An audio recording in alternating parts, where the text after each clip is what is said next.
90-plus years is a long time to be playing with trains. These trains started the tradition. They have been in the Conway family since the mid-1920s.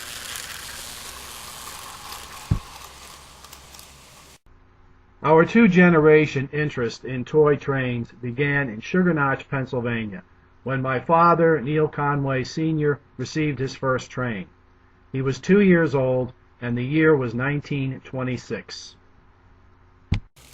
The train was Lionel Standard Gauge outfit number 352E. It had Lionel's new remote control reverse feature. Outfit 352E was a big seller, but it cost $30. That was 2 weeks' pay for my coal miner grandfather with a growing family. Grandpa could not afford a $30 train set. However, his mother-in-law could. Great-Grandma Keating was the one who financed that first train. Like many of his generation, my dad took care of and kept his train as he grew up. In World War II, he served in the U.S. Army Air Corps. He married his St. Leo's High School classmate, Jean Bradshaw of Ashley, Pennsylvania. He received a basketball scholarship to Georgetown University in Washington, D.C. When he went on to law school, he and my mom moved from northeastern Pennsylvania to make their permanent home in the nation's capital. It was my mom who awakened my dad's dormant interest in toy trains. In 1954, she found a $60 Lionel train set marked down to just $10. She bought it for my dad just as a joke. The train was an O-gauge passenger set, the Skylark.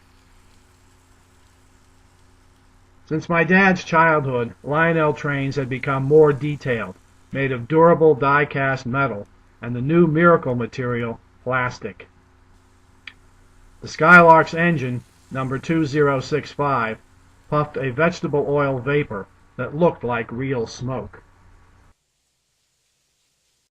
Before long, Dad was shopping at Washington, D.C.'s famous train store, Superior Lock and Electric Company.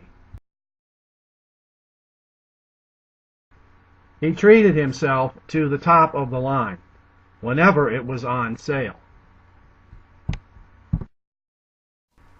The next acquisition was an O-gauge set headed by the 2321 Fairbanks Morse Trainmaster in the Lackawanna paint scheme with the maroon top. No doubt my dad saw the real Trainmasters pulling freights along the Susquehanna River. 1956 and thereabouts was a great time to be collecting new Lionel trains. The company's post-World War II line was at its best, with classic, powerful diesels and attractive rolling stock, including the 6464 boxcar series with many colorful road names and collectible variations.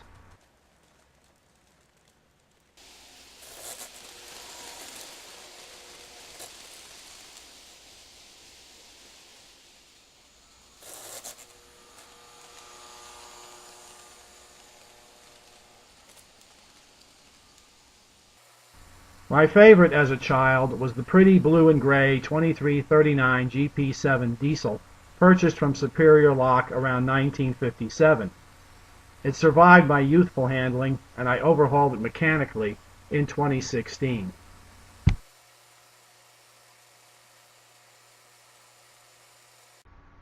About the time I was born in 1961, Dad started buying old trains. He was becoming a real collector. My earliest toy train memory is of this engine, a Lionel 262 from the early 1930s. In those long ago days, collectors often found trains through classified ads in newspapers. That's how we got this old hog, a 736 Berkshire from 1951. In 1965, my dad joined the Train Collectors Association as member number 1329. TCA train meets were a plentiful source of collectible goodies. My all-time favorites were the meets held at the Pikesville Armory outside Baltimore. At Pikesville, I bought my first train with my own money. This played with 624 C&O switcher from the early 1950s. A year later at Pikesville, I purchased my 8-year-old heart's desire, a GG1. It's the common 2332 with typical faded graphics, but I wouldn't trade it for any of Lionel's more desirable GG1s, which I own anyway.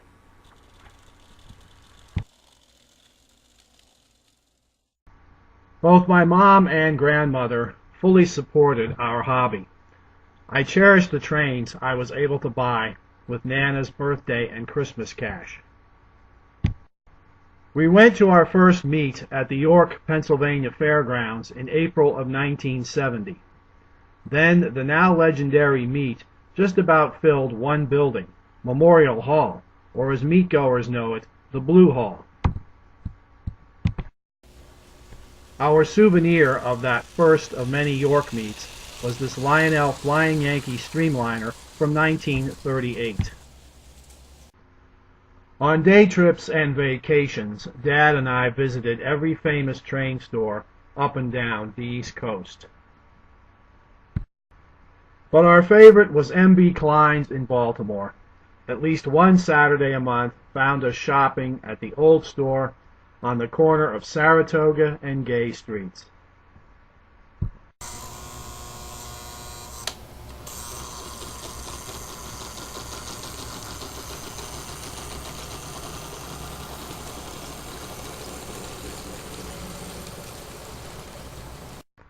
Throughout the 1970s, the Conway collection expanded tremendously, filling more than half our basement. We discovered makes of trains other than Lionel, such as Ives, Bing, and Marklin. Many of the items we collected were made long before 1926. As the years go by, more and more of our trains pass the 100-year-old mark.